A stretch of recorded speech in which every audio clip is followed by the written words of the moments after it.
This is Michael Clara coming to you from Salt Lake City, Utah, with update number 8 to the Spencer Cox signature list cover up. Today is Friday, November 1st, 2024. And this morning here in Utah, we were greeted with the headline from ABC4 News titled Lawmakers Call for Utah County Clerk to Resign. So the focus of this update is going to be a follow-up to update number 7, where I was pointing out that there was a blackout on a letter that the Utah County Clerk had issued questioning some of the activities of the Lieutenant Governor. Well, all that has changed, and it's gone to the extreme. And we have people that are going after, politically speaking, the Utah County Clerk in their effort to shamelessly shield the governor of Utah, Spencer Cox. One of the people leading the charge is his brother-in-law on the right. This is Senator McKell, and this is on the left is Spencer Cox. And so we'll come back to that, I think, probably on another update as to some of the dynamics of why that is occurring. But one of the articles that came out a couple days ago was titled, Utah County Clerk Says Utah Lieutenant Governor Should Be Punished for Election Fraud. And in that article, they had posted one of my posts, and I think it was reposted by Phil Lyman for governor, and some of the responses that people did on that post caused alarm. And the Salt Lake Tribune did an article titled, A County Clerk Wanted Lieutenant Governor Henderson Prosecuted. Phil Lyman supporters want the death penalty. So I want to point out that this is not a new thing that in politics here in Utah, there's this passive aggressive thing where if you're not getting anywhere with your opponent, politically speaking, then you start criminalizing their dissent and their opposition.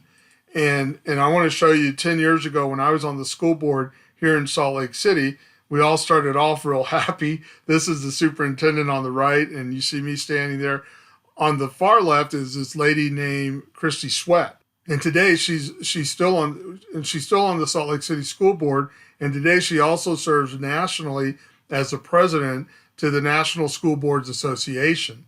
And I'll come back to why that's significant. One of the things that happened when I was on the board, they were opposed to an issue that I was raising. And so what they ended up doing is saying, oh, well, you threatened me on the phone, so now I have to have the police here at the board meeting to guard you. And they were criminalizing my dissent. So what I did is I dressed like the Frito Bandito, and I came to the school board meeting. And you see here in the Tribune, they say, Bandito, police presence meant to make him feel like a criminal. And then the subtitle here, Michael Clara plays the stereotype to show board's bigotry. Board president says officers result of extreme behavior. And again, they criminalized my dissent, and it didn't work. It backfired on them. Because when I came dressed like that to the school board meeting, they first tried to tell me I couldn't dress like that. And I said, why not? It's my culture. And I said, just get the police officer you have here to guard me then to escort me out of the room. Let's see how that goes. And I wasn't threatening that physically. I was meaning legally. They couldn't do anything about the way I dressed. And so it caused a lot of outcry and sparked a lot of concern in the community. And once I made national news, by the third meeting after this, there was no more policemen guarding me at the board meeting. And one of my issues was, if I did anything illegal, then file a complaint against me and let them do an investigation, but don't try to criminalize my dissent on us because I disagree with you guys on an issue. And by the way, the issue that we disagreed on, I ended up taking it to the state legislature and getting the issue solved in my school district by getting unanimous passage of legislation on the state level from the Senate and the representatives but I couldn't get it from my school board and the superintendent. And this is the kind of stuff, stunts that they played. And understand this whole policing, this was like way before the some of the issues that we had recently with police. But and at any rate, one of the things that I want to point out is that Christy Sweat, she was the architect, if you recall, of this issue when they tried to criminalize parents during COVID at school board meetings. And I'm not going to get into that here, but through grammar requests and stuff, we were able to, connect the dots that she was the architect of this whole FBI thing and parents becoming terrorists at school board meetings. So I'm just pointing out that it's just part of the culture here in Utah. It's not a big deal that now, they're saying that people are being radical and violence of this nature. However, we do need to recognize those of us involved in politics that when we create tension so that change will happen.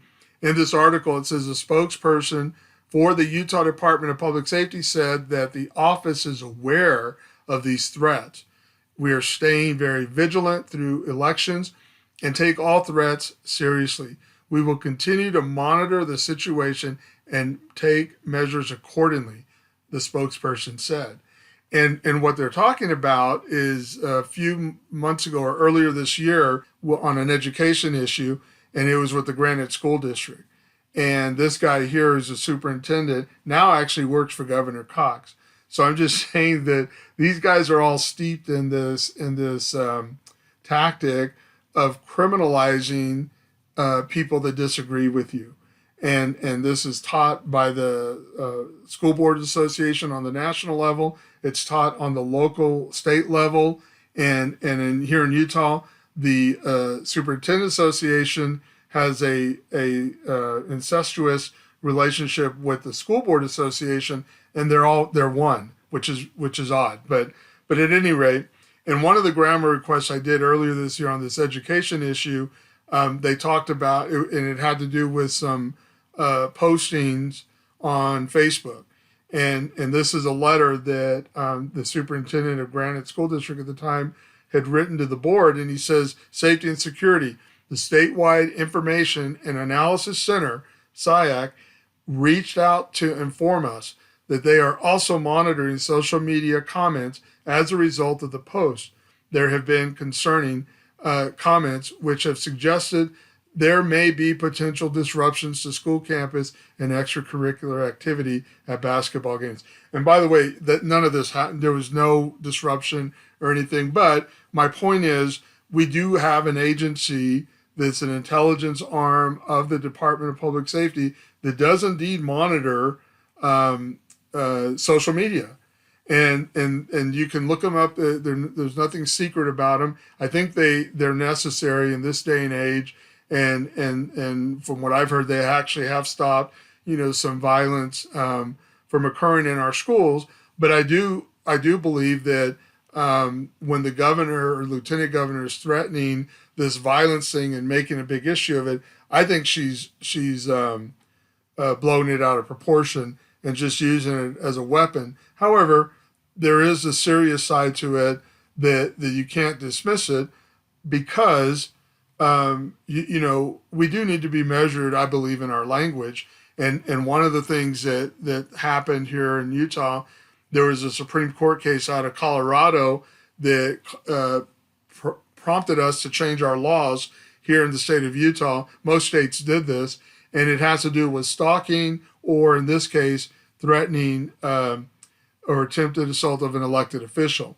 And here in red, it shows the changes in the law that just went into effect. And one of the points is that this law, as I understand it, it's how, if you say words to an elected official, even on social media, the question in law in this particular case is, how are they receiving it? Do they receive it as a threat? So I just want to, say that those of us involved in politics, and we're posting things on social media, we may never have the intention of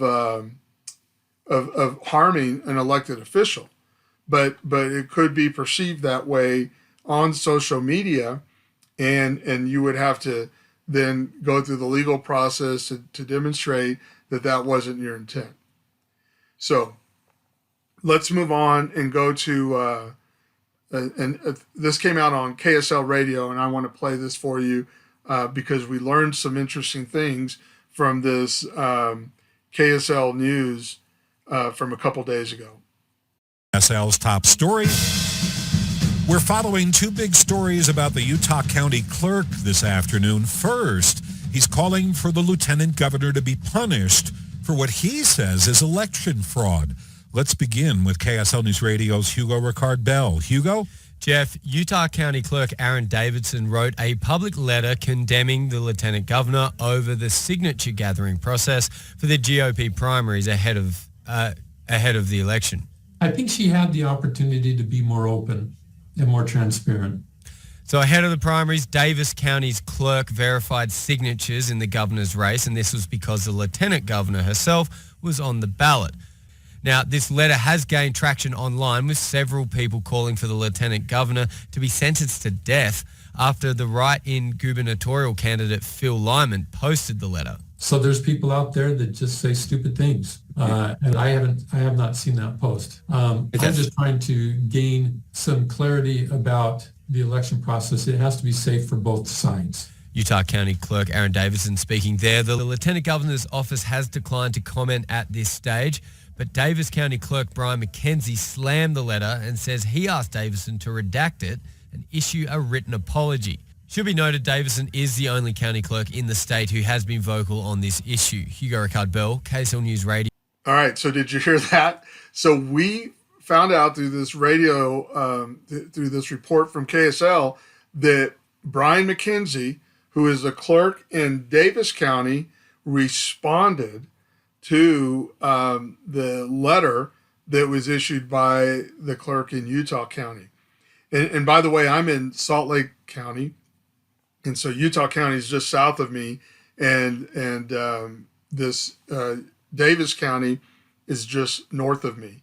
So what we have right now is these dueling county clerks with no input from the lieutenant governor or her appointed person who's supposed to be dealing with these issues, Greg Bell. So she's just allowing this chaos to fester. And this is the letter. So what he does is like the KSL said, this is his rebuttal. And I'm not going to go through it point for point. There's 2 points I'm going to bring up because, and you can pause this and look at this is the last page of some of the foolishness that he put out there. But here are some of the things that I want to concentrate on in this presentation that came out of the article. The official responsible for counting ballots in Utah's second largest county, Utah County Clerk Aaron Davidson, is publicly questioning whether Governor Spencer Cox legitimately qualified for the ballot and suggesting Lieutenant Governor Deidre Henderson, Utah's top election official, be criminally prosecuted. Davidson is the only elections official in Utah's 29 counties to raise such doubts. The letter, Davidson told the Salt Lake Tribune, was shared with some of the legislators and some other individuals I know. A spokesperson for the Lieutenant Governor's office declined to comment, which again, this is what I think is allowing this chaos to continue, is that she is the chief election officer, but she won't fix this issue. She won't respond to questions or concerns that people have. All she does is turn around and threaten that, to doubt the doubters and stuff. She's just completely ignoring any concerns, whether it comes out from elected officials like a county clerk, or from citizens like me, or from candidates like Phil Lyman. She's just ignoring it.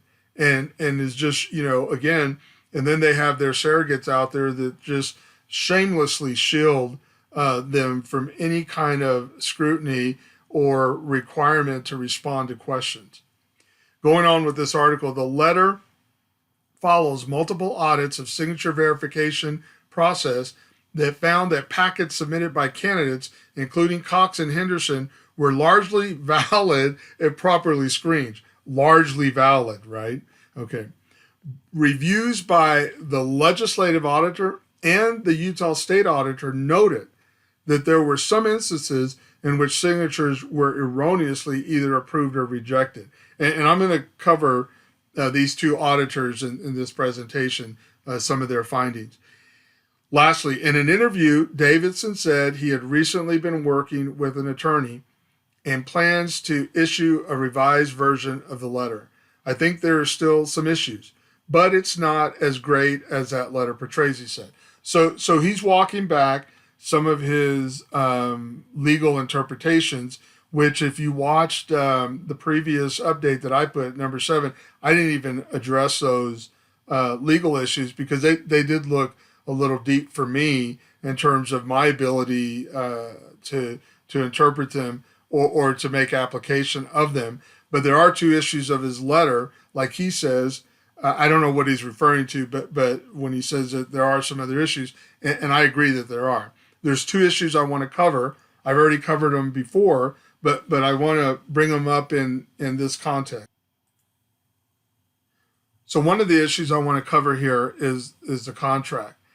And it's a contract between Davis County and the Lieutenant Governor's office. But I want you to understand this within the context of time. That on June 21st, there was a headline that said Governor candidate Phil Lyman calls for audit into Governor Spencer Cox's signatures. And then what I'm showing here with these bullet points are these people that counter what the candidate Phil Lyman was saying. The Davis County Clerk weighs in, the state auditor, the legislative auditor. All these were designed to give us a reassurance that everything was okay with the elections process and that what Phil Lyman was saying was not valid. And so when it comes to a contract between, and this is what we're talking about in this article on August 20th, the Utah Lieutenant Governor's Office contracts out all signature gathering primary qualifications for statewide and multi-county races to the Davis County Clerk's office. Davis County Clerk Brian McKenzie issued a statement on Tuesday welcoming an audit of his office's signature verification procedures. So, but here is the first time that I read, there's a contract. I did a grammar request for that contract.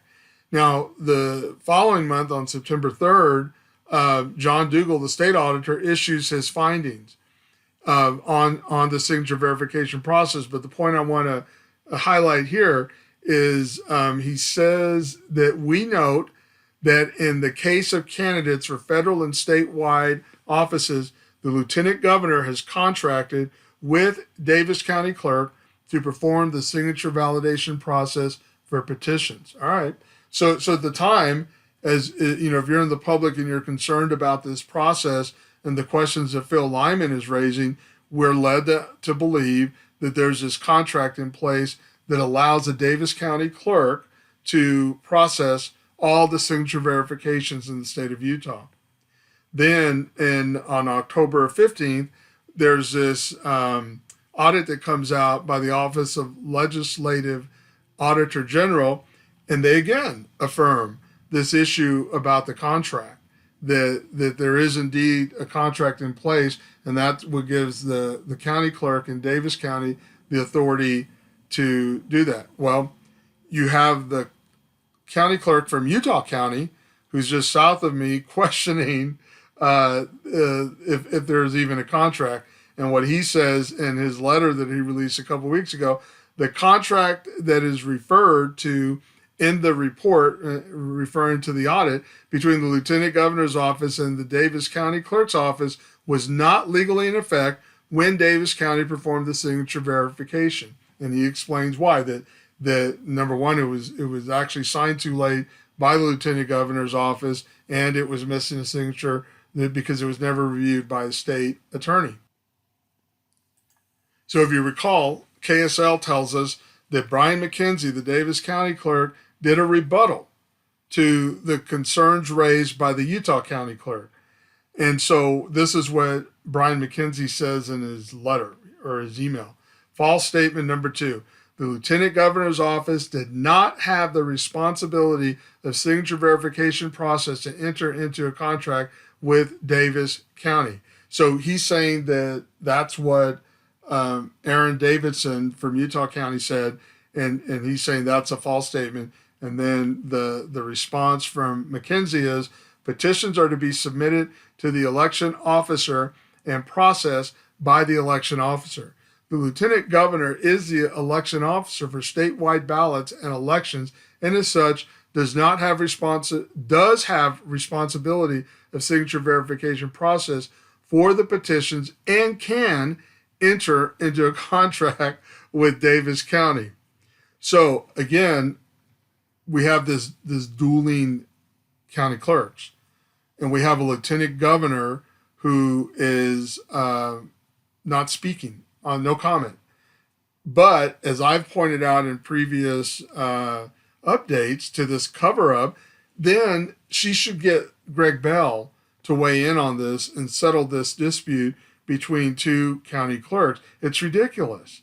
And then, because then you leave it to somebody like me that says, oh, well, I think I can kind of figure out, who the liar is. I think that McKenzie's the liar on this. Listen to what KSL has to say, what they've figured out on the contract issue. This is the 5 o'clock report, 20 minutes of uninterrupted news, commercial free. I'm Jeff Kaplan. KSL's top story. We're following 2 stories about the Utah County Clerk this afternoon. First, he's calling for the Lieutenant Governor to be punished for what he calls election fraud. So let's begin there. KSL News Radio's Hugo Ricard Bell joins us live. So what's going on, Hugo? Jeff, in a letter circulating on social media, the Utah County Clerk, Aaron Davidson, has condemned the Lieutenant Governor, calling for some sort of retribution over the signature gathering process ahead of the primary this year. I use the word punished. That could come in a variety of different ways. That could be a reprimand. That could be a verbal something from the legislature saying, you did some things wrong. Now, KSL has been looking into some of the legal claims against the Lieutenant Governor made in this letter, and KSL News Radio's Claire Scott can explain what we found. It's usually the Lieutenant Governor's job to verify signatures, but for this election, the Davis County Clerk verified the signatures because Henderson is on the ballot. Utah County Clerk Aaron Davidson says there should have been a contract written before the signatures were verified, but there wasn't. Utah Code says there's no legal obligation to sign an agreement unless there's cash involved, which in this case, there's no evidence that she paid for it. So you see, so we don't, whoever's talking to KSL, well, now you don't need a contract. So let me just remind you here. This is what's, ridiculous in the absence of the Lieutenant Governor doing her job. And again, they want confusion on this. This is their tactic. So this is all okay on their part, that we're all kind of, looking like dogs chasing our tails, trying to figure out what's happening, which is fine. I'll contribute to this on social media if the media and the political officials that are supposed to be handling this, then leave it to us on social media to talk about this. But basically, you have Aaron Davidson, who I agree with, that there's a problem with the contract, and then you have this guy who says, oh, well, yeah, they can enter into a contract, but he never really addresses the fact that there wasn't one in place when he was doing signature verification. And then somebody told KSL, oh, no, you don't even need a contract. So let me and I've covered this already, so I'm not going to spend any time on it really, but just say here is through grammar request, I received the email on March 19th that McKenzie sends to Callie saying, oh, we don't have the contract signed. And this is after the governor's signatures have all been verified by the county clerks in Davis County. And this thing about money, the KSL says, well, you don't need a contract unless there's money involved. That may be true, but there was money involved here. the state paid McKenzie this amount, $119,000 for their work that they did. So again, we're going to leave this part that's unresolved, and this is how stupid things are right now, and the state of affairs here, and when it comes to elections, just poorly managed, and the lieutenant governor just allowing this issue to just flounder, and nobody in the media wants to cover this or to come in here and say, let me look into it, and let's settle this once and for all. So let's just leave it for now to dueling county clerks. Next point, and this is the last point, there's only 2 points I wanted to bring up in this presentation, is the clerk certification, and take you through on a chronological basis about this. Now, back on June 21st, again, you have Phil Lyman who's questioning the process, and when I started looking into it, I found this is let's start here. That on June 21st, McKenzie is, and I'm talking about Brian McKenzie from Davis County, is saying that Phil Lyman is off his rocker. And that he says that's not how it works, said McKenzie. Every signature packet is reviewed individually and independently of any other packet and any other signature. And on Friday, and then he publishes a statement. And this is, somebody put on Facebook the other day, they posted this last week, and I like what they said. They said, well, this didn't age very well. And it didn't, because a lot of it is untrue. But it's his affirmation and trying to give us the confidence that, and which is why I put this logo, if you will, or this on the slides here, because it's a broken confidence. Nothing these guys have done, including the lieutenant governor, has engendered confidence in the election system. Quite the opposite. And this is an example why, because in this statement he says that all petition packets were delivered, and he says, as is the case with any personnel working in elections, all persons working on petitions were required to pass a criminal background check and attend state and county signature verification training. Petitions were always processed in the presence of 2 or more workers that he's telling us, got this training. Well, then on September 3rd, we get this audit from Dougal, state auditor, and we don't even, there's not even an audit report, which is odd. It's actually an 8 or 9 page letter that he sends to the lieutenant governor. And what he says here about the certification of the clerks, he says, we note that your office provides an online signature validation course on the principles and techniques of signature validation, which all validators are required to complete. And then he footnotes it and footnotes the state law. He said each validator must pass an assessment with a minimum required score. This appears intended to provide greater consistency of signature validation performed by different validators. Prior to beginning our signature validation review, we completed the same online signature validation course required for validators. So again, on September 3rd, when you're reading this, you have the assurance that this state auditor has confirmed what Brian McKenzie said, that these guys took the certification course that's required of them.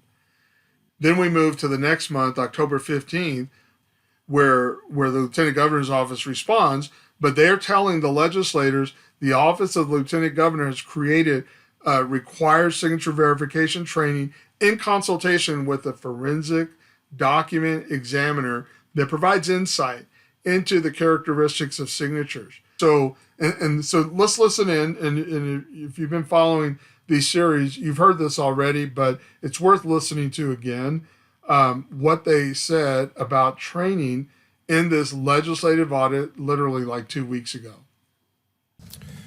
So Ryan's going to be giving the response as Director of the Elections Office. Ryan? Thank you. It's good to be here. I also brought with me Brian McKenzie, the Davis County Clerk. I hope that's okay that he's here. Welcome, Brian. With me. So grateful to have you here.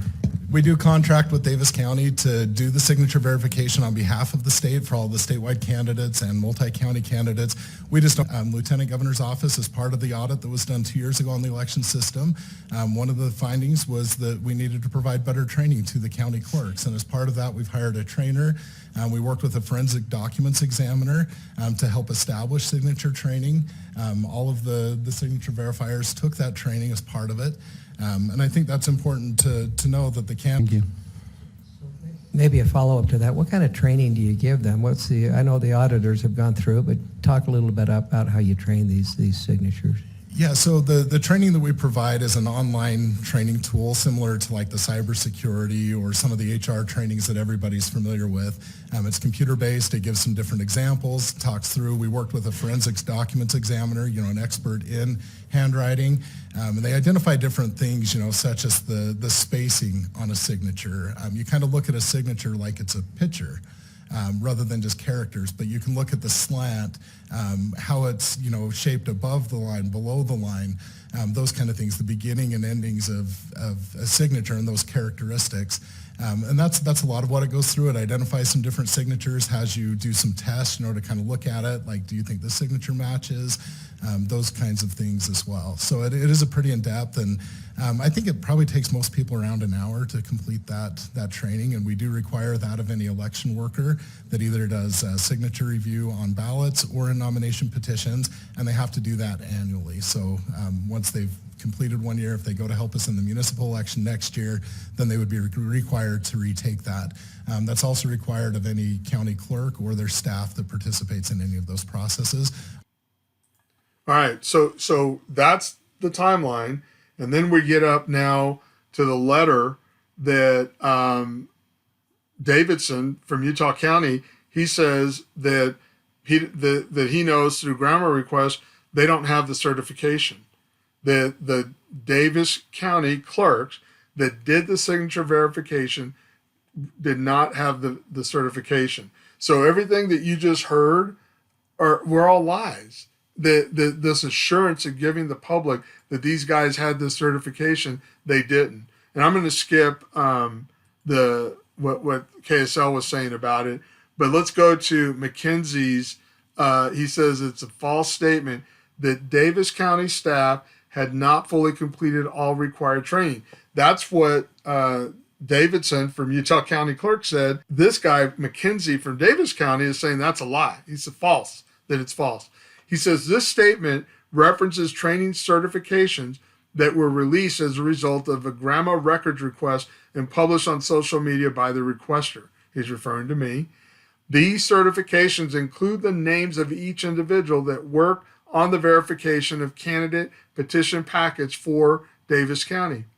They certify that each person completed the training that was available at the time. Our temporary staff completed the 2023 version of training, which is what was required of them at the time. Our permanent staff had completed both the 2023 version and the 2024 version training classes because the 2024 version was available to them. The 2023 version was the only required training at the time, as the 2024 version had just recently been created. So what that jumbled word salad means is that he's claiming that, well, let me just show you like his certification that the governor turns in his signatures February 20th. By March 15th, they're all verified or not by the clerks. But then on March 20th, McKenzie himself is going to take half the class that he's required to take. And you're required to take both.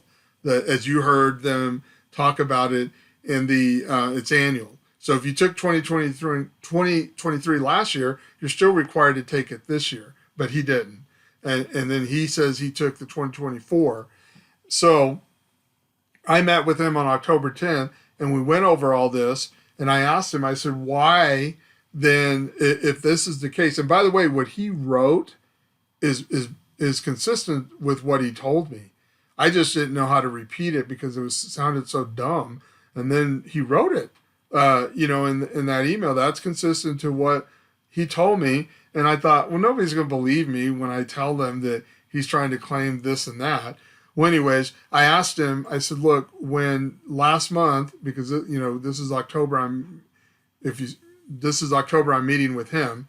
I said, last month, John Dougal issued an audit conclusion, and you see you're CC'd here on the letter from September 3rd. Why didn't you correct? And I said, you had to have seen a draft of this letter before Dougal issued it. Why didn't you correct the fact that he said that you guys had done this training, that all of you have done the training? And he said, I would have to ask John Dougal, which is stupid. And then when he tells me that the class wasn't available, I said, how is that possible? Because you're going to have to ask the lieutenant governor. But I just want to show you here, this is a different county. This is Washington County in the state of Utah. It's in the southern part of the state of Utah, on the border with Nevada. And you see here on the left is where the elections administrator in that county took the 2023 course. And then this is what it looks like when she took both of them. And you need to take both of them to be certified for 2024. And she took them on February 1st. So for some reason in Washington County on February 1st, these two courses were available for them so that they could get their certification. But that's not the case here. He has different people taking it at different times. And he claims, so let me tell you, I'm not going to spend a lot of time on this, but his explanation is so stupid that I had to graph it just to show you how dumb he is. Over here on February 1st is where the Washington County clerks all took their courses, both of them, the part 1 and part 2 on February 1st. In Davis County, 13 of the clerks only took 2024, and then on February 17th to 26th, 18, which is the bulk of them, only took 2023, but never took the part 2, because according to McKenzie, it wasn't available, which is dumb because then he's the one that took it over here on March 20th. So, the bottom line is that his people were not certified to be doing signature verification. And by the way, if you live in Davis County, you might want to call him on Monday and make sure that they finally took the classes, because they're going to be certifying signatures on ballots here, if they haven't already started it. But you have uncertified clerks in the county of Davis County, in as much as he wants to lie about it and say otherwise. He's a liar. Again, I just want to say the problem here is with the lieutenant governor, that back in March 5th, because she is up for re-election this year as running mate to Governor Spencer Cox, Henderson is sequestering herself from questions arising in their race. Okay, that makes sense. But you have Greg Bell, who is missing in action, nowhere to be found, and they're okay with the chaos, which they are. And I'm just pointing that out as a tactical thing. And I'm saying that because people are upset that this is just festering, and I'm saying don't be upset about it. That's their whole point of it. Then you got McKenzie, who in his letter has the nerve to ask for an apology, to demand an apology from Aaron Davidson, and he says, I was provided a copy of an updated letter, undated letter written by Aaron Davidson, the Utah County Clerk, on October 25th. While Aaron and I have disagreed on several issues since his election to the office of Utah County Clerk, for my part, I have always attempted to show respect to him in his office. After reading his letter, I was disappointed and frustrated with his false statements and accusations found in the letter. I called Aaron Davidson on October 28th and confirmed he had sent the letter. I requested a retraction and his false statements in a written apology, which he indicated he would not be doing. So anyways, we should be demanding an apology from McKenzie here for the lies that he's perpetuating. And I'm showing you two. And the two that are outstanding that nobody, even in the media, doesn't want to address, other than KSL trying to claim, well, there's no contract needed because there is no money exchange. And that's a lie. They were misinformed, apparently. And they didn't do their due diligence to make sure that that they were being told the facts, which they were not. But so what I'm saying is we have you got this guy is a victim now, even though he's the one lying that I've just pointed out, and this is our problem. To me, there's a bigger issue that we all need to be aware of. If you go back and look at my update number 6, I think that, in my opinion, of all the stuff that I've seen so far and been involved in with this, to me, update number 6 is the most important one, because in there I lay out how the audit from the legislative auditors points out that we have missing signature packets, literally, that we have packets that are unaccounted for. We have packets, signature packets from Governor Cox that the Davis County Clerk sent back to the Lieutenant Governor without telling anybody, and all those proclamations and affirmations of what the process is and that it was followed is a lie, and we're not doing anything about it. We're letting him get away with it, and as you look at some of these news articles that are going around right now, everybody is dogpiling on the wrong clerk. They're all over the clerk in Utah County, Aaron Davidson, and letting this idiot in Davis County get away with, I believe, to be illegal activity by shuffling around signature packets. And it goes back to Phil Lyman was right. There was something amiss here, and here it is. And he gets away with it. All right, so let me close with this. From Saul Alinsky, Rules for Radicals. If you're not familiar with his work, you should look it up, because they took a page out of his playbook. Accuse your opponent of what you were doing to create confusion and to inculcate voters against evidence of your own guilt.